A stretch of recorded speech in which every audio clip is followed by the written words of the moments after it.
Volkswagen, the people's car, has a history deeply intertwined with the darkest chapter of the 20th century, the Nazi era. Founded in 1937, Volkswagen emerged as a symbol of Nazi Germany's ambition and its totalitarian ideology. The idea for Volkswagen came from Adolf Hitler himself, who envisioned an affordable and reliable car for the German people. This Volkswagen was intended to be a symbol of national pride and a testament to German engineering. The project was entrusted to Ferdinand Porsche, a brilliant engineer with close ties to the Nazi regime. Under Porsche's leadership, the company became an integral part of the Nazi war machine, producing military vehicles and employing forced labor on a massive scale. The consequences of this collaboration would haunt Volkswagen for decades to come. The founding of Volkswagen under the Nazi regime laid the foundation for a complex and controversial history.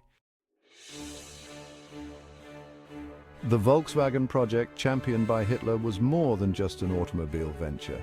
It was a propaganda tool designed to demonstrate the supposed superiority of the Nazi regime.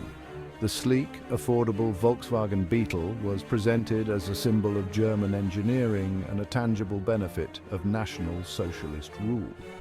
Through mass rallies and carefully crafted marketing campaigns, the Nazi regime promoted the idea of a car for every German family.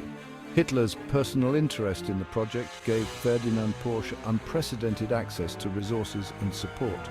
Porsche, a skilled engineer but also an opportunist, used his relationship with the Führer to advance his own career. The close collaboration between the Nazi state and Volkswagen during this period cemented the company's image as a symbol of the regime. However, the Volkswagen program was built on exploitation and deceit. As World War II engulfed Europe, Volkswagen drastically shifted its production from civilian to military vehicles. Volkswagen became a vital cog in the German war machine, producing trucks, amphibious vehicles, and other military equipment. The demand for labor in Volkswagen factories skyrocketed during the war, leading the company to rely on forced labor on an unprecedented scale. Tens of thousands of prisoners of war, concentration camp inmates, and forced laborers from Nazi-occupied territories were conscripted to work in Volkswagen factories. These individuals, stripped of their rights and freedom, were subjected to brutal working conditions, malnutrition, and constant abuse. Forced laborers in Volkswagen factories endured horrific conditions. They were housed in overcrowded barracks and forced to work long hours, many succumbing to illness, starvation, or exhaustion. Volkswagen's activities during the war represent a dark chapter in the company's history. Following the defeat of Nazi Germany, Volkswagen faced an uncertain future. Its factories lay in ruins, its reputation tarnished by its association with the Nazi regime. However, the company found a lifeline in the Allied forces, who recognized the potential of Volkswagen's production capabilities for post-war reconstruction. Under the supervision of British authorities, Volkswagen resumed production, initially focusing on repairing military vehicles and producing cars for the occupying forces. The iconic Volkswagen Beetle, initially a symbol of Nazi ambition, became a symbol of German resilience and economic recovery. As Germany rose from the ashes of war, Volkswagen played a pivotal role in the country's economic miracle. In the post-war years, Volkswagen expanded rapidly, becoming a global automotive giant. Yet Volkswagen's dark past lingered, casting a shadow over its successes. In the decades following World War II, Volkswagen faced mounting pressure to acknowledge its complicity in the crimes of the Nazi regime. Survivors of forced labor camps, historians, and human rights groups demanded accountability from the company. Volkswagen's initial response to these calls for justice was hesitant and inadequate. The company downplayed its role in the Nazi war effort and resisted efforts to compensate former forced laborers.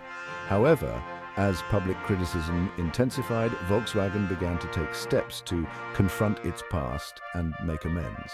In the 1990s, Volkswagen established a fund to compensate former forced laborers, allocating billions of dollars to right some of the wrongs. Volkswagen's journey toward atonement for its past has been long and arduous. In 2024, Volkswagen found itself at the center of a public relations disaster following the airing of its Super Bowl commercial. The ad, titled An American Love Story, celebrated Volkswagen's 75-year history in the United States. However, the commercial sparked outrage for its glaring omission of Volkswagen's Nazi past. Critics accused Volkswagen of attempting to whitewash its history. The use of Neil Diamond's music in the commercial, particularly given the singer's Jewish faith, further fueled the controversy. Volkswagen's response to the backlash was widely criticized as being insensitive and inadequate. The Super Bowl controversy highlighted the enduring sensitivity surrounding Volkswagen's Nazi past. The incident underscored the importance of historical accuracy and sensitivity in corporate communications.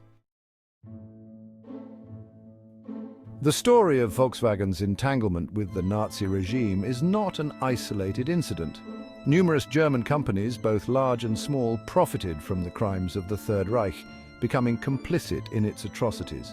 One such case, closely intertwined with the history of Volkswagen, is that of the Quandt family, the industrial dynasty behind BMW. During World War II, the Quandt family's industrial empire relied heavily on forced labor. Thousands of prisoners of war and concentration camp inmates were forced to work in the Quandt's factories under inhumane conditions.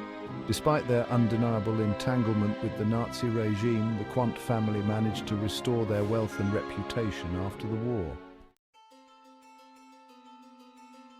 The stories of Volkswagen, the Quandt family, and countless other German companies during the Nazi era highlight the importance of historical accountability. Confronting the past, however uncomfortable it may be, is essential for building a just future. For corporations, acknowledging past wrongdoing is not only a moral imperative, but also a crucial step in building trust with consumers and stakeholders. Transparency, accountability, and a willingness to learn from past mistakes are essential for companies grappling with the complexities of historical legacies. Ignoring or downplaying past wrongdoings can have severe consequences. Acknowledging wrongdoing, providing restitution to victims, and implementing measures to prevent future abuses are essential steps towards corporate social responsibility. Society as a whole must grapple with the legacies of past injustices and engage in an open and honest dialogue about the past. By confronting the past, learning from its lessons, and working to build a better future, we can honor the memory of those who suffered.